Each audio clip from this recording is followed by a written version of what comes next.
To fill his pail with salty water.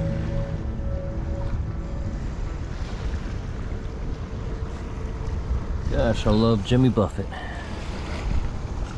And that ain't Sprite.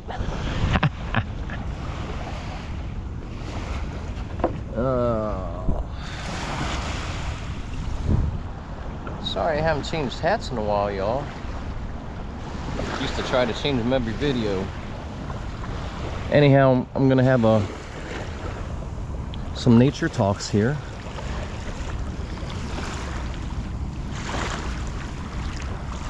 Talk to you guys about a couple things. First of all, I was trying to figure out which way the tide was going, and right now it feels like it's in between tides. It's not really a low tide or a high tide. It's coming straight at us. You know, it doesn't go fully one way or the other, but you know, usually it kind of comes in like this, or it goes out like that. And it seems like, you know, judging by the shoreline, it looks like it's changing from high tide to low tide. But to explain the tides for those who don't understand, guys, you know, so the moon is probably kind of directly overhead right now. Looking up, I can't see it. But some people kind of misunderstand the tides, so I think some people think that the way that the tides work is when the moon passes overhead, it's pulling, its gravitational pull is, you know, directly vertical, and it's literally pulling the waters, you know, kind of in a vertical direction. But what actually happens is, as the moon slowly traces the planet like so, it pulls the waters below it kind of behind it in tow. In other words, it's a bit of a delayed reaction, and they call it tidal bulge. So there's a bulge or a swell that follows the moon. So the moon traces like this, and then say my thumb is the tide. You know, the moon traces like this, and the tide kind of follows behind like so.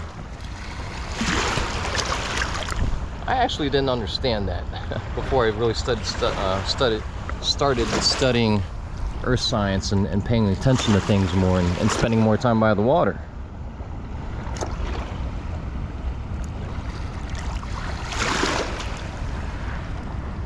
What else? I was sitting here thinking about the current heat wave we're in, which has been pretty bad, and you know, of course, the media and the powers that be enjoy getting people freaked out as much as possible, mainly to keep viewers, you know, for different reasons. Look, as I've mentioned before, that the planet is certainly going through some irks and jerks. But what most people don't forget, guys, I'm into history, right? Not just Civil War history, not just political history.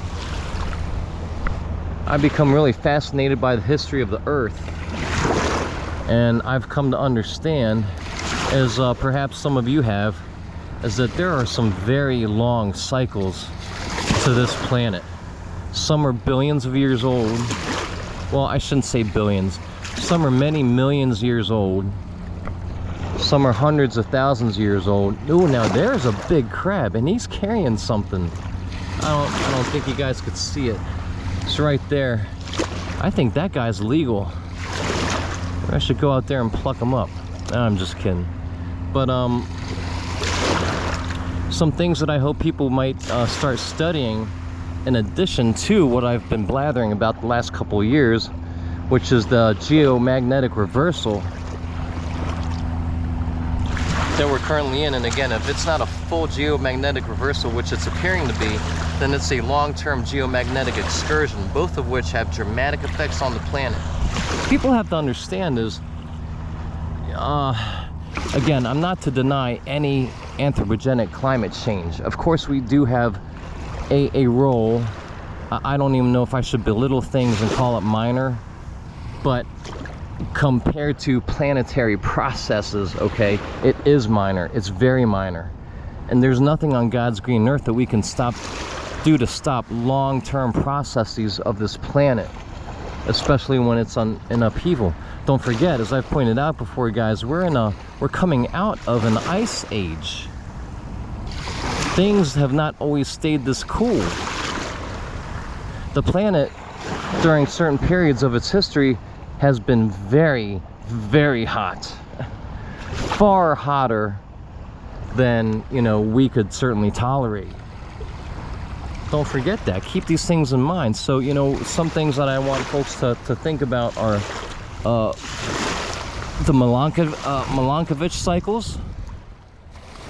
Basically, issues of what physicists or planetary science folks call perturbations or nutations, different irks and jerks of the planet. Okay, you've got don't forget, you have precession when the sun gets a little further, the planet gets a little further and a little closer to the sun. Okay, you've got 11-year solar cycles between solar maximum and solar minimum, when the sun has much more strength and much more effect on our planet, and then when it goes into an 11-year cycle of a solar minimum, when it's no further from the planet, but it's emitting considerably less energy. You have issues, like I said, of nutation, and that's basically wobble, when the axial tilt starts wobbling like a top that's slowing down, right? And when it does that, minor changes in tilt will have dramatic effects on our climate, let alone a geomagnetic reversal, which may be linked. I'm coming to find in my own studies now, you know, I don't have a PhD in this stuff, guys, but I've been studying it quite a bit on my own, and I'm coming to realize that I think a lot of these things are connected.